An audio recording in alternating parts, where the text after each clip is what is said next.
Welcome back to Rarest Photos. By now, you probably watched the latest episode of Are You Lonesome Tonight?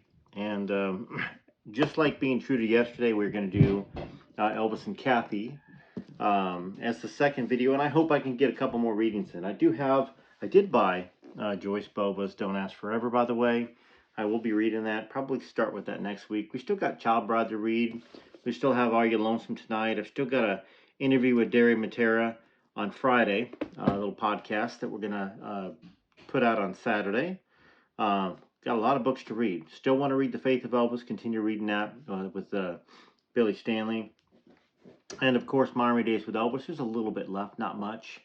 And Inside Elvis. So there's a lot of books to read. I have other books that have come in as well. And keep suggesting books that you want me to read, by the way. Okay? Suggest them, put them in the comments. If I don't like it or heart it, please put it again. I try to get to all the comments that I can, but I don't want to miss any comments if just in case. And also want to give a shout out here. Somebody just threw a super thanks to me. Laura DeBellis, DEBELLAS 2988 says super thanks from Laura DeBellis. Swan Doll, $5 super thanks from her as well. So appreciate it. Thanks. Once again, I'll put it to good use. I'll buy books. I will buy books, and well, once again, there's so many books to buy that I'm sure I'll spend all of it on books, and then read them to y'all, and we can have discussions and maybe learn something about Elvis. Maybe read between the lines. Y'all are putting a lot of stuff in the comments that are it's very interesting. And of course, I think between the lines sometimes as well. We don't have Elvis to give us a biography. An autobiography. We've got things he said on stage. We're trying to put two and two together with why he said them. We know he had health issues. We know he had abandonment issues with his mom dying. He's very close to his mom. And when you're that close to a parent and they're pretty much everything to you when they die, it creates a void, a huge void. And these days, there's so many self-help books. There's so many things that, that you can look at and learn, and you learn why you do things. But back then, they didn't have it. So anyhow, I've been really enjoying reading Are You Lonesome Tonight and Elvis and Kathy. We're seeing that very much. These books that came out in '87, both of them, paint a very, very similar picture. Of Elvis being very spiritual. Elvis, trying to keep multiple people in his lives without hurting anybody, but yet being true to who he was in his career. He knew he couldn't have a career. You couldn't have a career in a really solid relationship where that person was everything to him. At least that's what he believed, right? We will never know. So let's get to reading, right? We had left this this book. He had said some things on stage that were very ugly towards Kathy and the Sweet Inspirations. He was having health issues. We've looked into that. When he returned to tour, I think it was August or September or October of '75, Kathy went back on the road with him. And so I guess that's probably what we're going to pick up here. Chapter 12. In case you're reading along or you get a book and you want to grab it and catch up and then read along. So it starts out with a quote. To die completely, a person must not only forget, but be forgotten. And he who is not forgotten is not dead, by Butler.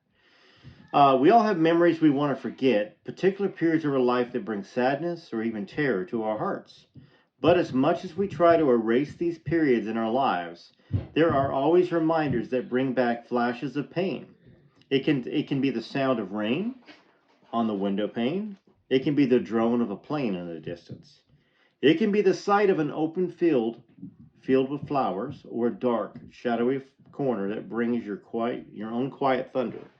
The sound that nobody else but you can hear. The days I will write about now are the most difficult to think about again. Not only are these memories that have never gone away, not really, They are always with me when I sing, when I walk free in the wind, watch the new hope of dawn, or embrace the peace of twilight. They are there, these memories, and we are to be companions for the rest of my days. And since these memories and I will be walking hand in hand, even with great reluctance on my part, it seems to me that we should learn to tolerate one another, live under some kind of truce instead of always being in a state of war. So I'm offering these memories as an opportunity to be heard and read and then discussed. Well, heard and read and then discussed. Only by doing this will the terrible days and Kathy Westmoreland be able to achieve a semblance of harmony, and perhaps with time we will be able to find that we can coexist in lasting peace. Of course, we didn't know it then, but the last tour ended June 26th, 1977. What transpired prior to that time shall always be with me, embedded forever in my mind and heart. It was during the next to the last tour in May, in Binghamton, New York, that the nightmare started as I look back at the chain of events. Well, she's gonna lead us up to this. She's obviously gonna talk about Elvis's health and something going on where she noticed things were really going sideways. Has to be.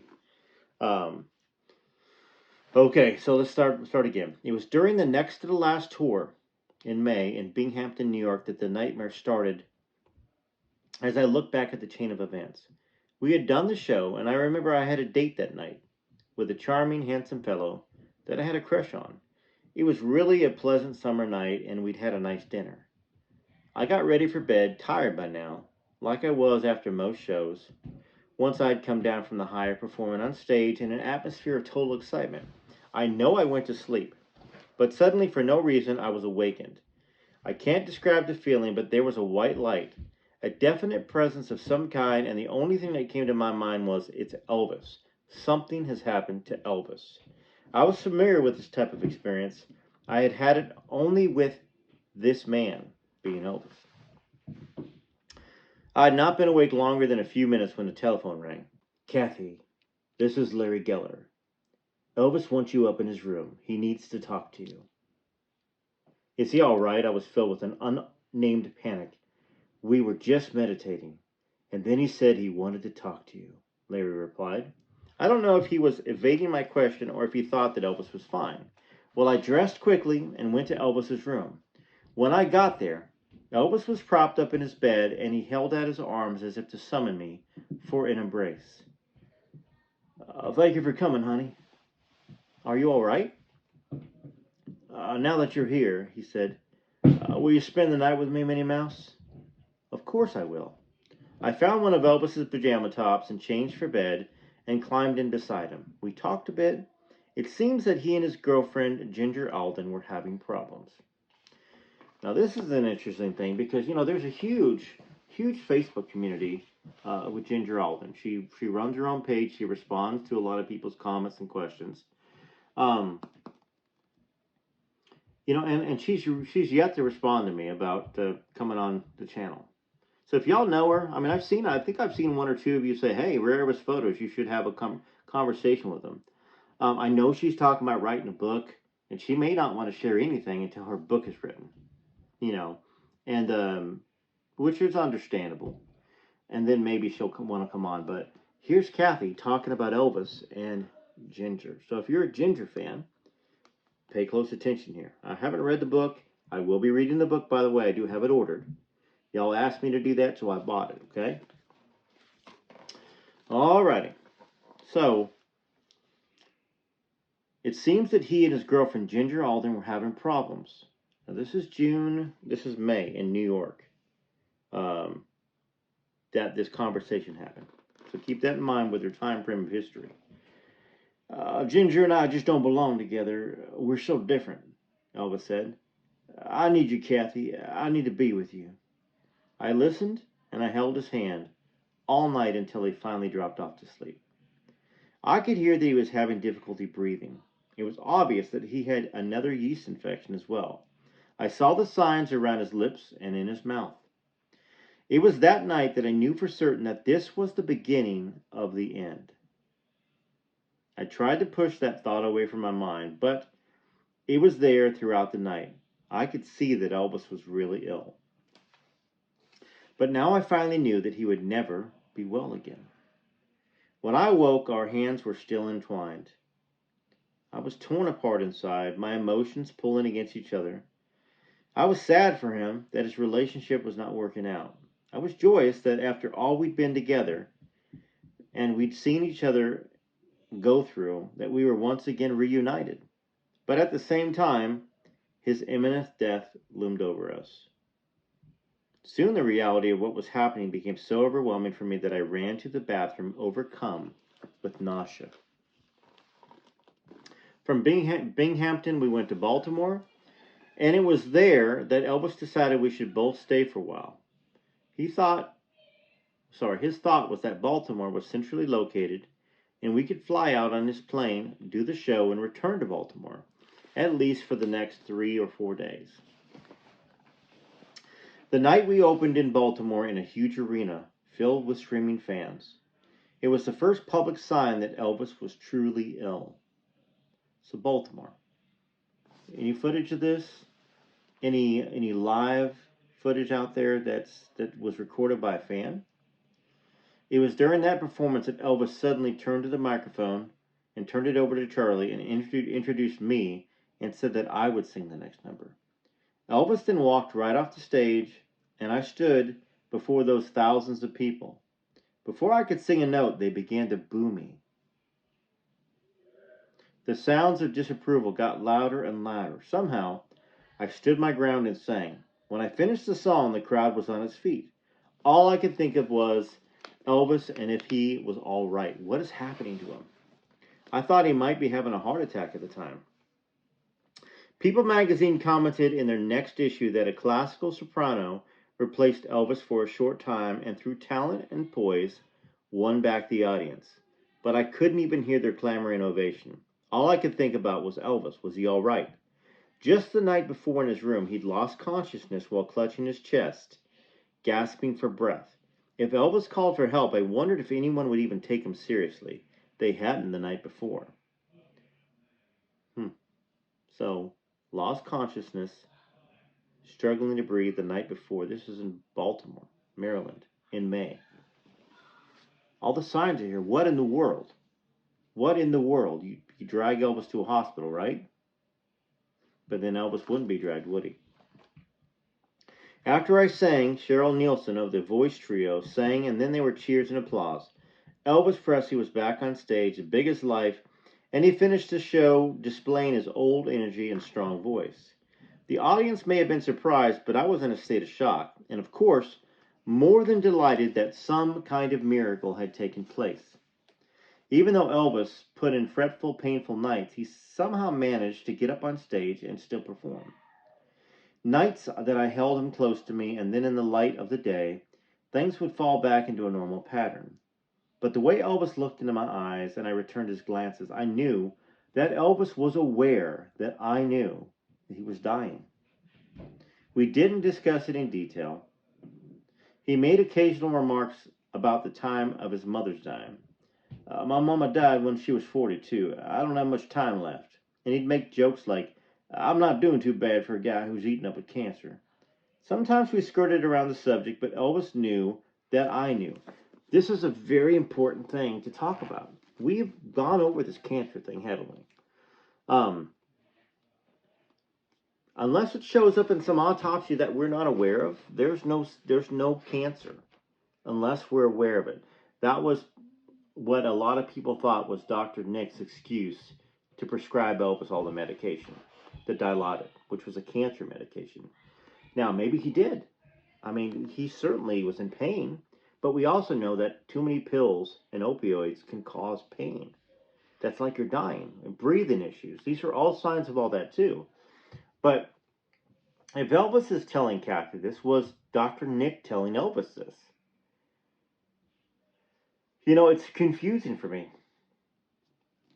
She truly believes it. She put it in a book, right?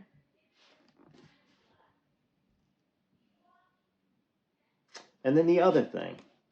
We know Elvis's mom, supposedly we know, wasn't 42. She was 46.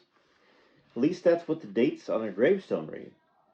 So were those lies? Was she born 4 years later? Was she actually 4 years younger? And she did die at 42, and Elvis passed away at 42. What's the truth here?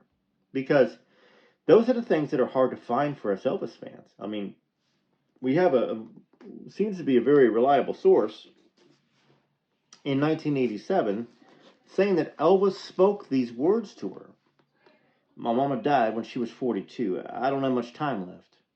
Or, I'm not doing too bad for a guy eating up with cancer. Sometimes we skirted around the subject, but Elvis knew that I knew. One conversation keeps coming back to me. He was in Baltimore, and I was setting aside the banana split that he wanted but couldn't eat. Elvis was sitting up in bed, and suddenly he began to wonder aloud, "What's it all about, Kathy?" I turned around and looked at him and realized just how serious he'd gotten all of a sudden. "What do you mean, what's it all about? Are you talking about life? Us? It? What?" He said it again, but this time was very slowly, emphasizing each word. "What's it all about?" He had traces of a smile, but I knew he was waiting for a sincere and meaningful answer from me. I thought about the question for a while, and then I said, "Well, I guess that's for you to realize yourself." He laughed and replied, "Oh, you're just like me, Kathy. You're just like me. That's the same answer I'd have given." Perhaps it was the answer Elvis himself had taught me to give. Then he got serious again. "Don't they know we're only human?" I thought it was odd that he included me, that he said we instead of I. And I sat there and I thought about how many problems I'd had with people expecting me to work miracles simply because I worked with them. Elvis spoke again. "Don't they know that we're only human?" He shook his head. "It's hard to live up to this kind of image." Elvis took a deep breath, looked me right in the eye, and said, "All this, and it don't make me happy. Don't make anyone happy. You know it, and I know it. And you and I know what does make us happy." I knew that it was God, love, and health. He knew that what he had was not what it was all about. Then Elvis was morose again. "How will they remember me? They're not going to remember me. I've never done anything lasting. I've never done a classic film like I wanted to." I held his hand and I told him, "I think you've already done it." But I sensed his immediate disappointment and I quickly added, "But there is always a new goal. There is always a new goal," I emphasized. He nodded his head in agreement, and we talked about some of his plans. Elvis always knew he could have been a terrific actor, and he never liked the roles he had played in over 30 motion pictures. Sorry. One of his goals was to find such a role, to find a film that, as he put it, would establish me as a credible actor. Another one of his goals was an autobiography he had always wanted to write. Didn't I just say we don't have an autobiography? Wow. It would have been the greatest selling book and continued, besides the Bible, obviously, of all time.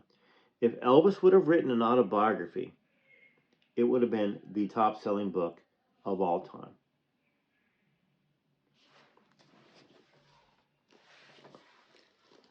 Another one of his goals was an autobiography he had always wanted to write. I could get started on the book. I even have the title. I'm going to call it Through My Eyes. What do you think of that? I agreed that writing a book would be a wonderful idea, and he should do it. Then he abruptly changed the subject. "Well, my mission in life is to make people happy with music, and I'll never stop until the day I die." During that tour, going on stage every night was really difficult.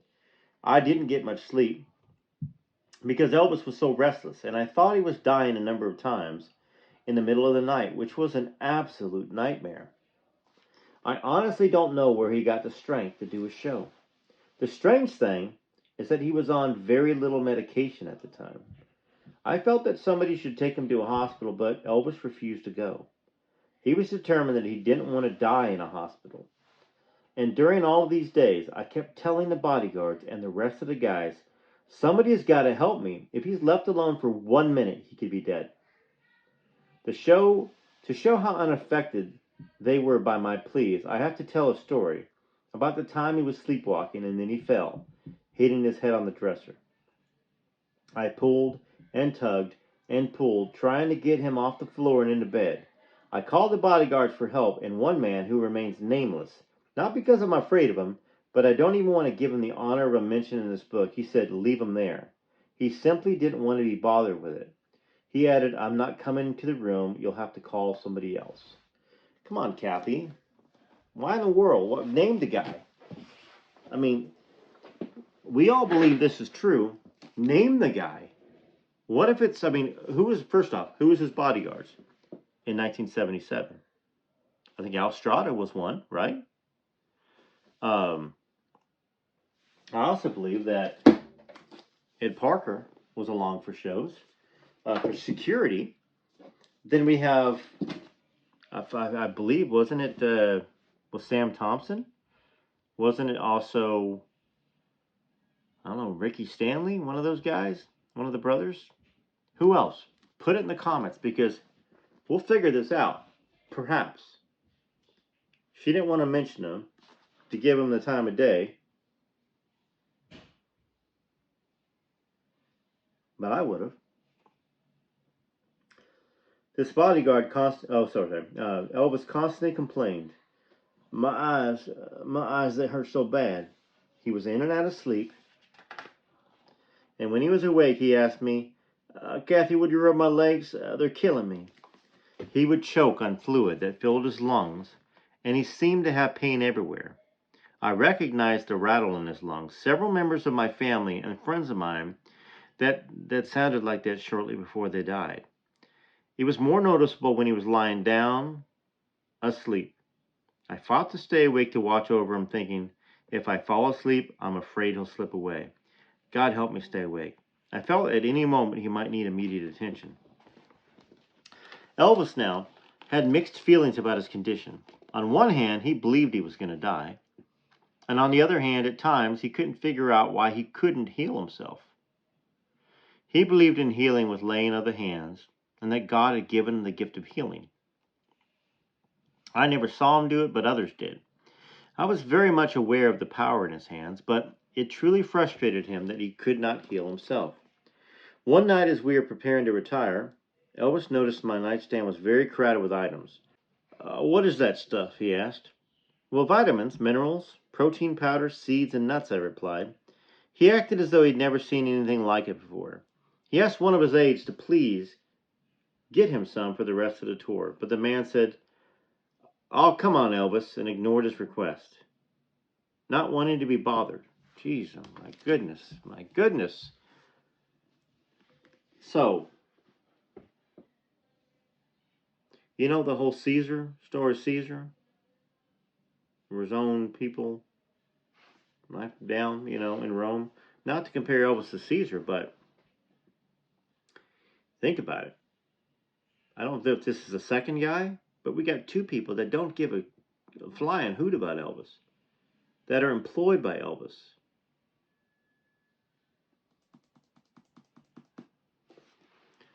I don't know. I mean, the thing is, would he have been better off with Reg, Sonny, and Dave Hebler there if Vernon hadn't fired him? You got these guys that really, truly don't care. You know? I wish you'd name these guys. Like maybe as Kathy gets close to her dying day, I hope she names them. She needs to. Maybe she didn't name them because she didn't want to get lawsuits or sued. Because this is hearsay, right? She heard it. Elvis heard it, perhaps, but Elvis is gone now. It's only Kathy versus the word of these people. Well, during the next tour, a network filmed some of the concerts. They skipped certain cities and did segments in others. Although it ended up being called The Last Concert, it was a compilation of various performances which did not include the actual last performance. We were in Rapid City, Iowa, as I recall, and Elvis had some health food with him this time. He was going to wear a light powder blue suit for the taping. He looked at it hanging in the drapery rod in his room while we were laying in bed and said, I want to look fat in that faggy little blue suit. And then with a strange little smile, he said, but I'll look good in my coffin." Then he looked at me. I didn't say anything. We just stared at each other. He ended up wearing a very handsome white sundial suit instead, but I will never forget that remark. Throughout the pain of his ordeal, Elvis continued to find solace and comfort in the scriptures. We prayed together and read aloud from the Bible together. His was worn from years of use, and I followed along in a Bible that he handed me to use. Now the plane was preparing to land in Memphis. How many times had I made this trip? How many times had I been to the same airport? I couldn't even begin to count. It wasn't important one way or the other, just an exercise to keep me from thinking about the other things. I had brought forth enough memories from the airport in Ontario to the one in Memphis. My entire time had been occupied with the past, and now I had to start dealing with the present. This was the day I had dreaded so much. I gathered up my things and got ready to leave the plane. I was relieved to see that none of the bodyguards had been sent to meet me at the airport. They had arranged for Dr. Nick to meet me. It seemed like years instead of a matter of hours since the family had phoned me from Graceland and said they wanted me in Memphis. Dr. Nick greeted me with a warm embrace, and there were tears in his eyes and in mine. It was a very emotional moment. After a lot of disjointed conversation with Dr. Nick, we headed towards Graceland, but the going was slow. Thousands of people had descended on Memphis to pay their last respects to Elvis. I read later that there were 100,000 people lined up and down Elvis Presley Boulevard, leading to the house. Well, it took us 2 hours to travel from the airport to Elvis's gate. Once we arrived, there was yet another delay as we tried to enter. Fans were everywhere. All of them were in tears, reaching out to those of us entering, murmuring prayers, and some standing quietly, just looking bewildered and sad. But of course, the black heart of commercialism had already started. There were tacky stands selling Elvis trinkets and Elvis Memorial t-shirts, bumper stickers, and toilet seats. And the ice cream trucks were in hot pursuit of the endless procession of empty stomachs. Half we wonder whether that was Colonel Parker that had all that stuff out there for sale. I mean, I suppose, I think everything was licensed by Parker at that point in time. We gathered, family and friends, at Graceland the night before the funeral. Priscilla was one of the first to greet me when I arrived at Graceland, as well as J.D., who had arrived earlier from his home in Nashville. Priscilla hugged me and then took my arm and said, "You are going to sing at the memorial services, aren't you?" This was the first time I'd heard anything about singing. I said, "No, I'm not." J.D. moved closer. "You have to sing, Kathy. Vernon told me Elvis requested you sing Heavenly Father. You just have to do it. Vernon wants you to." Then Priscilla looked at me and said, "Please do it for us." I found myself agreeing to sing and wondered at the same time how I could get through the ordeal. Priscilla looked at me and said, "Have you seen Elvis yet?"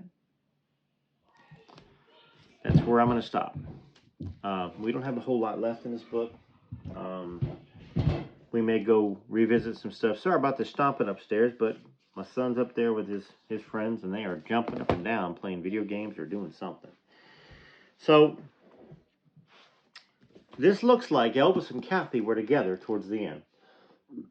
And that Ginger wasn't with Elvis, at least on the road, because Ginger didn't go. Now, to Ginger's defense, I think she said she went on some of the trips and some she didn't. But it's not like she had a career or a job. She chose not to go. Now, whether or not she felt Elvis would understand that she wanted to have a separate life besides being on the road, that's for Ginger to tell. Maybe she talked about it in her books. Or her book and the book that she's going to be writing, the second book, I think, that she's talking about. But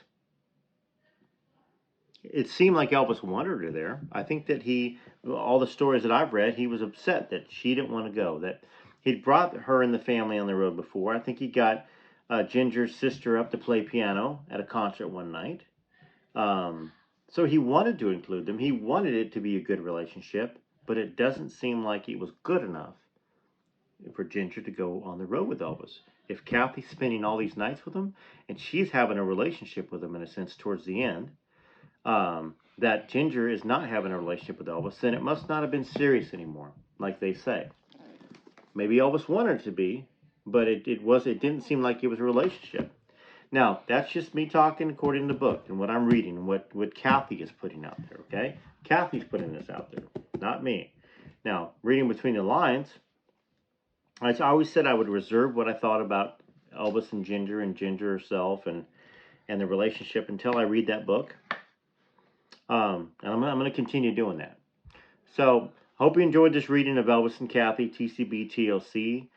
Till next time, and I may get something else read tonight, maybe some more Child Bride. But it's already 5 o'clock Tennessee time, um, and yeah, and I got a conversation I got to have with Desiree here soon. So much love to y'all. Till next time, this is Rare Photos.